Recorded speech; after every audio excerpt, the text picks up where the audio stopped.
What is up, guys? And Davis here. Today you guys get both good treat. I'm gonna do chapter Bleach 512 and 513. I'm doing two chapters at the same time because, well, for the first chapter, I couldn't really review it because one, I was kind of busy, and for two, like I really wanted to review both of them, so that way, like, I guess it'll balance it out and it'll be like a longer. I'll be able to like analyze it longer than just reviewing it in like last week and this week. What happens in last week's chapter? Akon was able to help Ichigo escape from Kyuubi's prison and open the Garganta and let him return to Soul Society. But now we were thinking that he might be killed off because he was seen being stabbed by a bunch of daggers by this Quincy Vene. I forgot his name, but I really don't care though. He has a lot of cheetah stripes on him, like spots or whatever on his face. I guess Ichigo must have like taken him out because he's asking who are you, and then just we see him blank. I think he might be killed or whatever. And that's what caused that big explosion. I think there's like a something in the Sarah, something like maybe like a secret base in the Sarate that's like invisible or something like that. I'm not sure. And then like in a blur, Ichigo's speed has Ichigo's basically like a blur now. Like we haven't seen his face, we haven't seen like what his expression looks like. Because then we see him that he basically checked on both Renji and Rukia, and then goes back to Byakuya.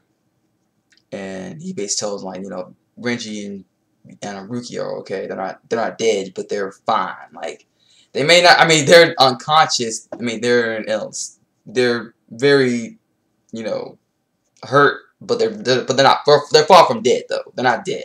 So that's basically fine. Whether it's like in this, as of now, then during this war now, you're either fine, which means that you're knocked out, but you're still in pain, or you're dead.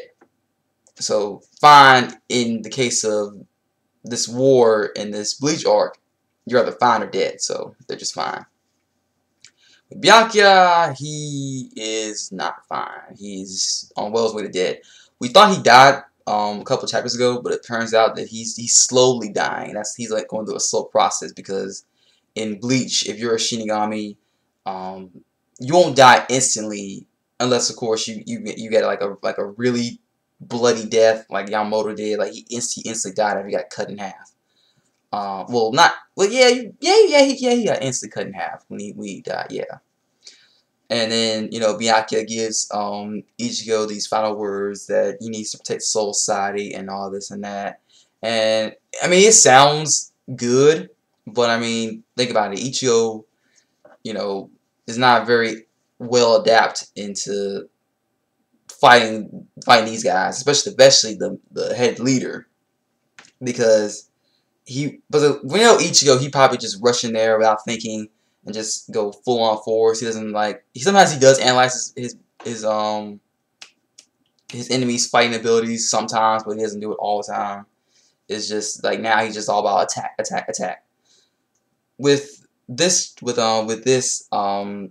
I do have to say though that even though Ichigo will not win this fight, I still like his expression when Byakuya told him to save Soul Society.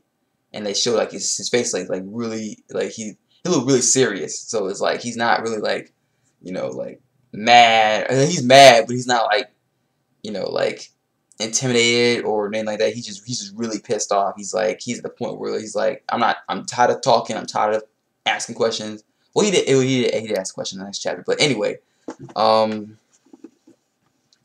when we see Juhabak and Hashwald are talking.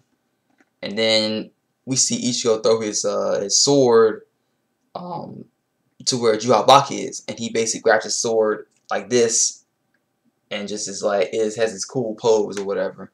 And that's the end of that chapter.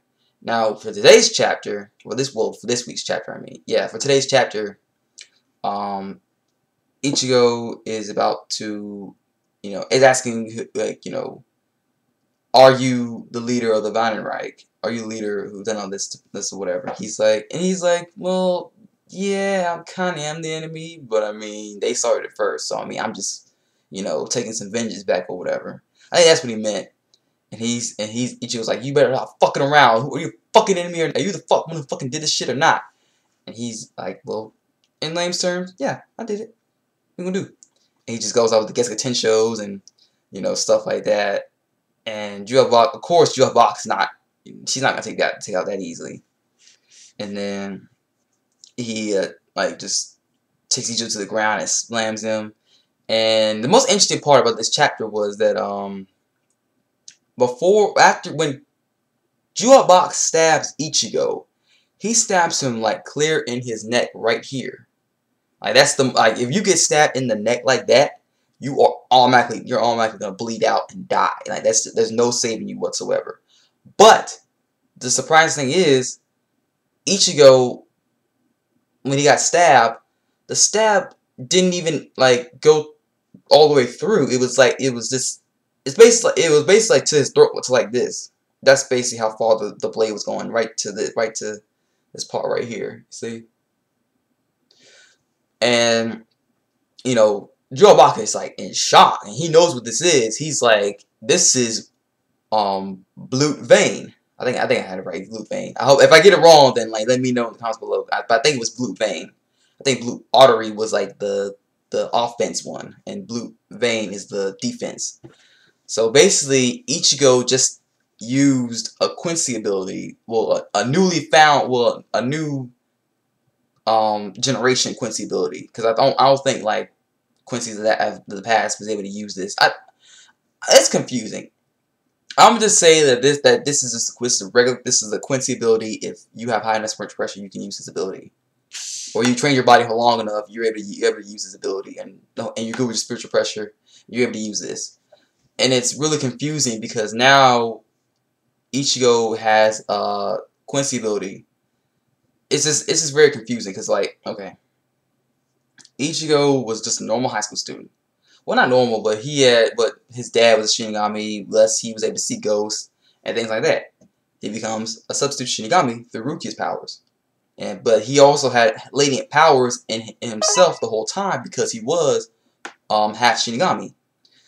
Then he gets his powers taken away and gets them back through Uruhawa's training.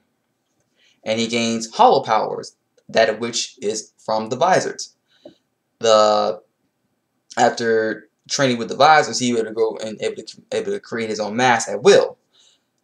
Then he fights against Aizen, going through his Jinsen training in the Dondai precipice, and develops a new version of his Bankai.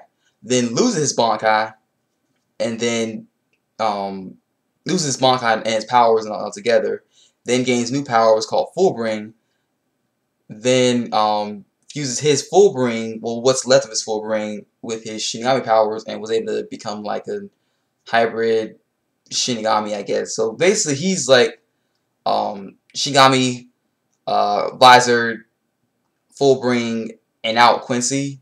The only thing that I read the comments below of the last few videos I've watched. I saw Super Guru's video. I saw JD Witherspoon's video about it, and people are basically saying that there's a possibility that Ichigo's mom could be was with Quincy when she met Ishin, and that could be a possibility. But I mean, like, if that were the case, why haven't we seen him do anything related to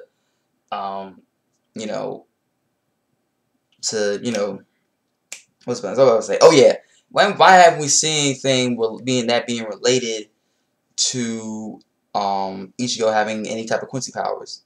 I mean, to be honest, it just seems kind of out the blue, and like Kubo was going back to his little phase where he just basically brings shit up and just had no explanation for it. It's like Kubo is like he went a step forward with how the whole setup of his arc was, but then he took steps back when this ultimate reveal that Ichigo's using the Quincy power. I'm gonna say that maybe somebody gave him like the ability to use this. I mean, I don't know, like maybe it was a Quincy. Maybe it was a Quincy that saved Urahara that time. But I saw a sword when the blade was pointed at Urahara. So I mean, it's really confusing. It's like, did a Quincy save Urahara and the others, or was it Rankar, aka Grimjow, or Shinigami we know nothing about? I don't know. It's like I have a lot of all these ideas and all these questions are in my head, and I can't really give a good valid answer, or I can't really guess because I don't know all the facts yet. Like if it would have been better if like Ichigo wasn't like killed automatically. If like some people, I don't know, it's kind of confusing. I just didn't like the whole setup of Ichigo having to actually fight the Vine Right leader now, because I mean it seems too soon, because this arc is going to be lasting for a couple more years.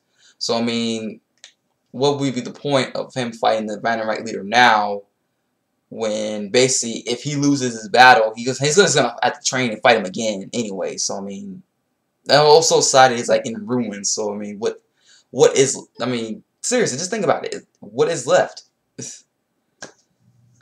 And I think Byakuya actually is finally dead. Finally gonna be dead now, because as we see in this chapter, Byakuya is actually, his Zanpakuto was actually crumbling into pieces and all that stuff. And that's the end of the chapter. Well, that's not the end of the chapter, but that's basically what's the end of the chapter. Guys, comment, rate, subscribe, all that good stuff. Let me know in the comments below what you guys think. And I will talk to you guys later. Peace, sayonara, and have a good day. And remember, in order to get past the bullshit, gotta get to the good stuff. See ya.